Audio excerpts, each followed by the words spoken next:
वो अब जो स्पीसीज थे, प्राइमेट्स क्या होता है इनकी डिस्कशन आराम से करेंगे। प्राइमेट्स जो थे वो ग्रुप में रहना पसंद करते थे। जो स्मॉल प्रेडेटर्स थे वो ग्रुप में रहना पसंद करते थे, क्योंकि उनको खतरा होता था लार्ज प्रेडेटर से। वो अब ग्रुप में रह के अपने आप को प्रोटेक्ट कर पाते थे। जो न्यू बॉर्न होते थे वो उनकी केयर होती थी उनकी मदर के द्वारा। तो सोशल पैटर्न उनमें था वो, ठीक है। तो हंटिंग गैदरिंग तो करते ही थे ग्रुप में, और रहना भी वो ग्रुप में ही पसंद करते थे। तो ये सारी जो है वो बायोलॉजिकली इस तरह से इवॉल्व हुआ, ह्यूमन कल्चरली इस तरह से इवॉल्व हुआ। पहले देखो कल्चरली पहले वो स्टोन के टूल्स इस्तेमाल करता था। वो टूल्स जो है वो लार्ज साइज के होते थे। उनको हम चॉपिंग टूल्स भी बोलते थे, या फिर बड़े टूल्स होते थे। उसके बाद फिर माइक्रोलिथिक्स आ गए, टूल्स के साइजेस कम हो गया, वो छोटे हो गए टूल्स, ठीक है, और जिनको हम माइक्रोलिथिक टूल्स भी बोलते हैं। उसके बाद फिर पॉलिश्ड टूल्स आ गए, तो फ्लेक्स आ गए, फिर ब्लेड टूल्स आ गए।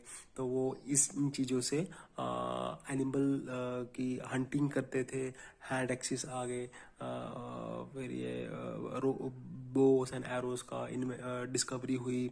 तो वो इन चीज़ों का इस्तेमाल करते थे हंटिंग गैदरिंग में। तो इस तरह से कल्चरली उसने टूल्स जो है वो उसके इवॉल्व होते गए। पहले स्टोन टूल्स थे, फिर वो कॉपर टूल्स आ गए, उसके बाद फिर आयरन की डिस्कवरी हुई, फिर आयरन के टूल्स बनने लगे, वायरफेयर शुरू हो गई, किंगडम्स बनने लगे। तो ये सब चीज़ें आती हैं प्री हिस्टोरिक कल्चर्स में, ठीक है गाइस। ओके, देन अबे हम इसके बाद आता है थ्योरीज ऑफ ऑर्गेनिक एवोल्यूशन, ठीक है।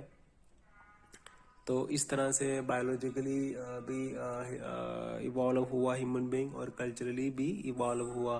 तो इन व्हील्स की इन्वेंशन हुई, व्हील्स की डिस्कवरी की उन्होंने।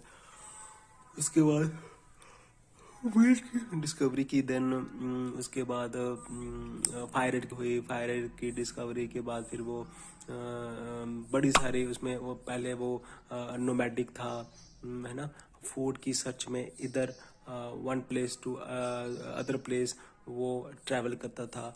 फिर जब एग्रीकल्चर आ गया, फिर वो सेमी डोमेस्टिकेशन पे जब आ गया वो, फिर वो तो वो करने लगा, सेमी सेटलमेंट की तरफ जाने लगा। उसके बाद फिर जब